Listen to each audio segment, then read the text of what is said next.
ಇವತ್ತು ನಮ್ಮ ಶುಗರ್ ಫ್ಯಾಕ್ಟ್ರಿಯಲ್ಲಿ ಸಕ್ಕರೆ ಹಂಚುವ ಮೂಲಕ ಶ್ರೀಮಾನ್ ಸೂರ್ಯಕಾಂತ್ ನಾಗಮರಪಳ್ಳಿ ಸಾಹೇಬ್ರ ಒಂದು ಅವರ ನೇತೃತ್ವದಲ್ಲಿ ಉಮಾಕಾಂತ್ ಸಾಹೇಬ್ರ ಒಂದು ನೇತೃತ್ವದಲ್ಲಿ ಇವತ್ತಿದು ಸಕ್ಕರೆ ಹಂಚಲಿಕ್ಕೆ ನಮ್ಗೆ ಅನುಕೂಲ ಆಗ್ಯದ. ಸುಮಾರು ದಿವಸದಿಂದ ನಾವು ಮೀಟಿಂಗ್ನಲ್ಲಿ ಚರ್ಚೆ ಮಾಡಿ ಏನಾದರೂ ಒಂದು ಹೊಸ ಚಾಲನೆ ಕೊಡಬೇಕಂದ್ರೆ ಸಾಹೇಬ್ರ ಅಧ್ಯಕ್ಷತೆಯಲ್ಲಿ ಇವತ್ತು ನಾವು 14ನೇ ತಾರೀಕೇನು ಸಂಕ್ರಾಂತಿ ಅದ, ಅದಕ್ಕೆ ಸಿಹಿ ಕೊಡೋದೊಂದು ನಾರಂಜ ಸಹಕಾರ ಸಕ್ಕರೆ ಕಾರ್ಖಾನೆಯ ಸಕ್ಕರೆಯ ಸಿಹಿಯನ್ನು ನಾವು ರೈತರಿಗೆ ಕೊಡ್ತಕ್ಕಂಥ ಒಂದು ಕೆಲಸ ನಾವು ಎಲ್ಲ ನಿರ್ದೇಶಕ ಮಂಡಳಿ ಅಧ್ಯಕ್ಷರು ಸೇರಿ ಉಮಾಕಾಂತ್ ಸಾಹೇಬ್ರ ಒಂದು ನೇತೃತ್ವ, ಅವ್ರದ್ದು ಒಂದು ಮಾರ್ಗದರ್ಶನ, ನಮ್ಮ ಗುರುಪಾದಪ್ಪ ಸಾಹೇಬ್ರ ಒಂದು ಆಶೀರ್ವಾದದಿಂದ ಅವ್ರು ಹೆಂಗೆ ಸಕ್ಕರೆ ಹಂಚ್ತಿದ್ರು ಅದೇ ರೀತಿ ನಾವು ರೈತರಿಗೆ ಒಂದು ಸಂಕ್ರಾಂತಿಗೆ ಸಿಹಿ ಕೊಡುವ ಕೆಲಸ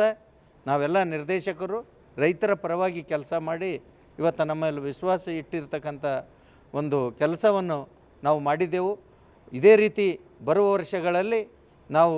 ಈ ಏನು 2,500 ಟನ್ ಏನು ಕ್ರಷಿಂಗ್ ಅದ, ಅದು ನಮ್ಮ ಅಧ್ಯಕ್ಷರು ಇದಕ್ಕೆ ಡಬಲ್ ಮಾಡ್ತಕ್ಕಂಥ ಒಂದು ಉದ್ದೇಶದ ಅವ್ರ ಉದ್ದೇಶ ಸಹಕಾರ ಆಗಲಿ ಅಂಥೇಳಿ ರೈತರ ಪರವಾಗಿ ನಾನು ತಮ್ಮೆಲ್ಲರಿಗೆ ವಂದಿಸಿ ನನ್ನ 2 ಅಭಿನಂದನೆಗಳನ್ನು ಸಲ್ಲಿಸ್ತೀನಿ.